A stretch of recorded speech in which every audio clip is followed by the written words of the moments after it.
Voici le tout premier podcast en rapport avec l'histoire des arts. Histoire des arts en classe de 3e ici, puisque notre sujet de réflexion sera la chanson de Craonne, ou la chanson de Crâne, comme ils disent dans la région. Quand, au bout du jour, le repos terminé, on va reprendre les tranchées. Notre place est si utile que sans nous, on prend la pile. Et c'est bien fini, on en a assez, personne ne veut plus marcher. Et le cœur bien gros, comme dans un sanglot, on dit adieu au civelot. Même sans tambour, même sans trompette, on s'en va là-haut en baissant la tête. Adieu la vie, adieu l'amour, adieu toutes les femmes. C'est bien fini, et pour toujours, de cette guerre infâme. C'est à Craonne, sur le plateau, qu'on doit laisser sa peau. Car nous sommes tous condamnés, nous sommes les sacrifiés.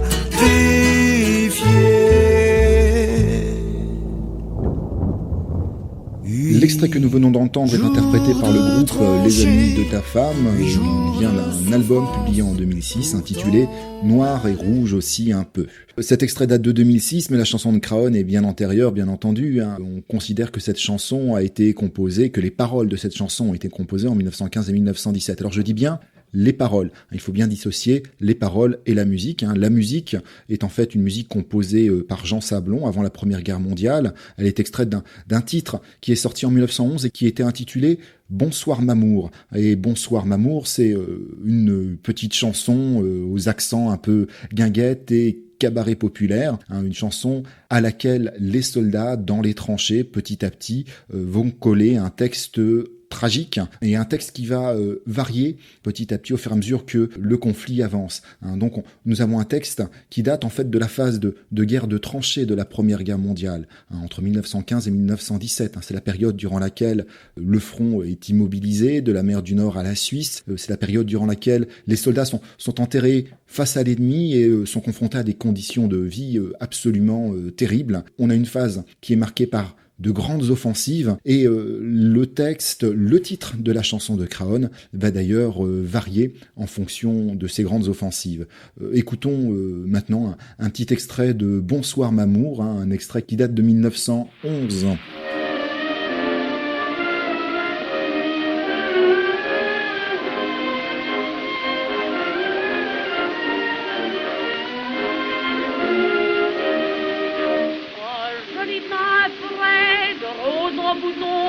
Les cheveux du plus beau blond, ouvrière en blé solive, elle suivait tout droit sa vie.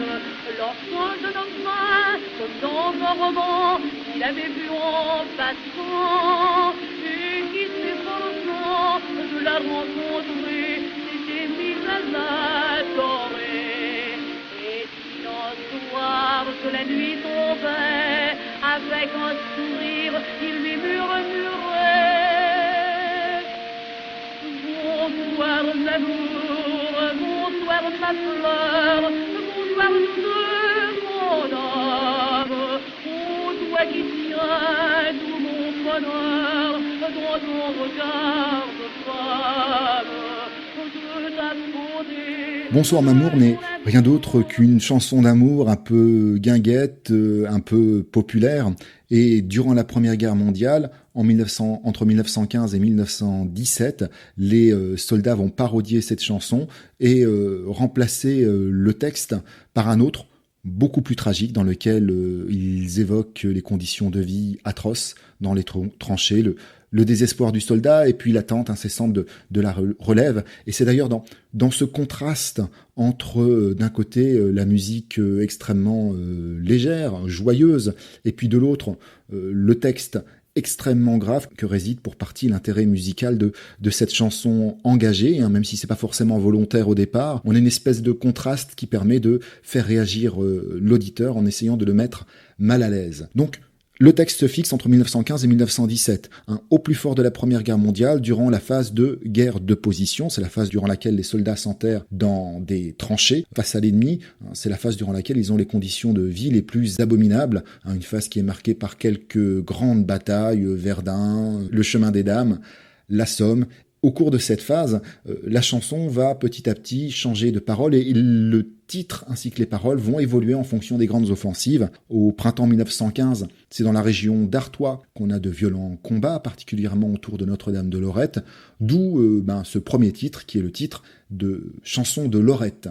1916, la grande bataille, c'est Verdun. C'est une bataille qui commence le 21 février 1916 par une attaque allemande, un pilonnage intensif durant près de 9 heures.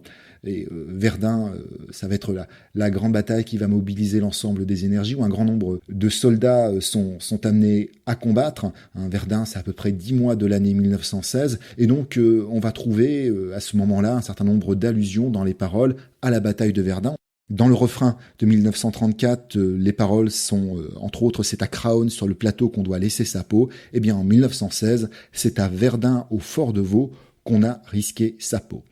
1917, un vent contestataire et de rébellion se propage sur les zones de combat. Une lassitude s'installe sur le front et à l'arrière. Et le titre change à nouveau pour la vie aux tranchées, les sacrifiés de Craonne. Le texte, tel que on le connaît aujourd'hui, est fixé par Paul Vaillant-Couturier et Raymond Lefebvre, qui sont deux membres du Parti communiste. Le titre choisi, in fine, est la chanson de Craonne. Alors, pourquoi Craonne ? Qu'est-ce que Craonne ? Bien, Craonne, c'est un petit village de l'Aisne, situé en Picardie. Et en 1914, après la première bataille de l'Aisne, la population de ce village est déplacée, puisqu'on se trouve pile sur la ligne de front. Entre avril et juin 1917, une offensive très meurtrière et militairement désastreuse est menée par le général Nivelle au Chemin des Dames.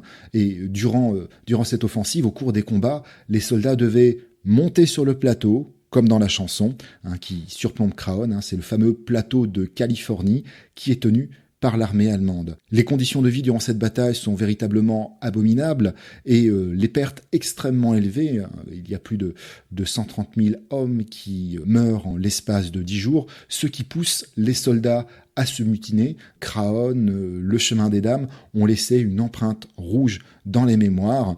Suite à cette véritable déroute, le général Pétain sera d'ailleurs nommé au poste de général en chef des armées françaises en remplacement du général Nivelle, et il parviendra à rétablir la discipline en alliant d'un côté des condamnations à mort pour l'exemple, et de l'autre côté des mesures d'amélioration des conditions de vie.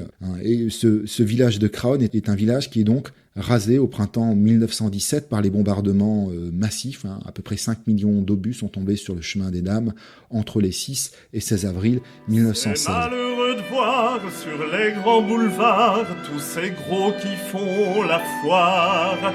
Si pour eux la vie est rose, pour nous c'est pas la même chose. Au lieu de se cacher, tous ces embusqués feraient mieux de monter aux tranchées pour défendre leurs biens, car nous n'avons rien, nous autres les pauvres purotins. Tous les camarades sont enterrés là pour défendre les biens de ces messieurs-là.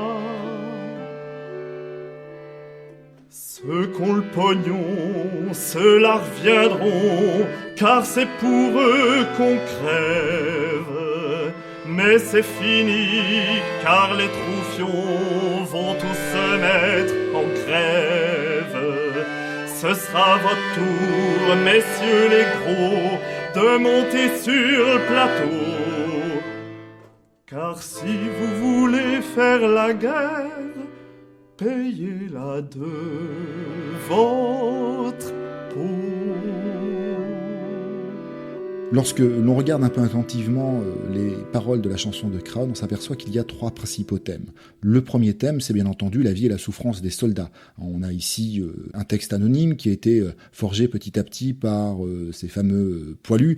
Donc ils parlent de ce qu'ils vivent tous les jours et de ce qui leur importe. Autrement dit, la vie dans les tranchées, la relève. Et la relève, on a une allusion à celle-ci dès le départ. Quand on regarde les premières strophes de la chanson, quand au bout de 8 jours, le repos terminé, on va prendre la relève. C'est une allusion directe à la relève qui est instaurée durant la phase de guerre de tranchées. Le soldat ne reste jamais très très longtemps en première ligne et il retourne régulièrement à l'arrière pour reconstituer ses forces. C'est un système qui a été notamment mis en place à Verdun. L'objectif, c'était d'avoir toujours en première ligne des troupes fraîches. Donc le soldat ne restait jamais très très longtemps au contact de l'ennemi, il restait entre 7 et 10 jours, et puis ensuite il retournait à l'arrière avant d'être réorienté vers d'autres fronts. C'est un système que les soldats avaient d'ailleurs surnommé le tourniquet. Le soldat y va résigné, malgré lui, puisqu'il va rencontrer sur les tranchées de première ligne 8 jours de tranchées, 8 jours de souffrance, et les souffrances sont extrêmement nombreuses. La pluie, la boue, le froid, tout cela sans compter les dangers auxquels les soldats sont exposés, un danger qui vient la plupart du temps du ciel, puisque une grande partie des morts sont dues à l'artillerie. À peu près 70% des décès dans les tranchées sont liés à l'artillerie. Donc, on a véritablement un auditeur qui est plongé dans le cadre de vie des soldats qui entretiennent une rancune très très forte envers ceux qu'on appelle les planqués de l'arrière, ceux qui échappent aux tranchées grâce à leur relation haut placée. Lorsque dans la chanson on dit adieu aux civelots, ces civelots sont ces planqués de l'arrière. Le terme civelot vient de la civelle, qui est une jeune anguille qui remonte les cours d'eau. Et ici, ce sont les planqués de l'arrière qui remontent les cours d'eau et qui s'écartent du front, qui fuient le front. Ce thème réapparaît un tout petit peu plus loin lorsque l'on entend « C'est malheureux de voir sur les grands boulevards tous ces gros qui font la foire, si pour eux la vie est rose ». Et on parle véritablement d'embusqués. On a ici un témoignage de la rancœur qui est entretenue par une partie des soldats envers les bourgeois parvenus qui font leur foire durant la Première Guerre mondiale, car en plus d'avoir une vie faste dans les grandes villes, ils s'enrichissent grâce à la guerre sans combattre. Ce sont tout simplement des opportunistes. Vie et souffrance du soldat, opposition riche-pauvre. La chanson de Craon est aussi un très bel appel à la mutinerie, et c'est d'ailleurs pour ça que cette chanson a été pendant très très longtemps interdite.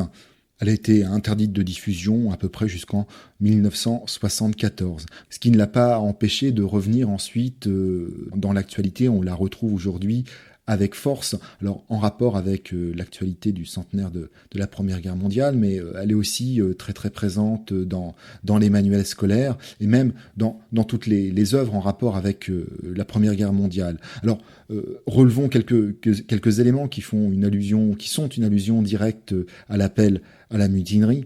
L'appel à la mutinerie se ressent très tôt dans la chanson, puisque dès la première partie, on l'entend, mais c'est bien fini, on en a assez, personne ne veut plus marcher. Le soldat est usé physiquement, psychologiquement par une guerre dont il souhaite l'arrêt. Et un tout petit peu plus loin dans la chanson, on peut lire « Mais c'est fini car les troufions vont tous se mettre en grève ». Là, c'est tout à fait clair et c'est dit sans sous-entendu.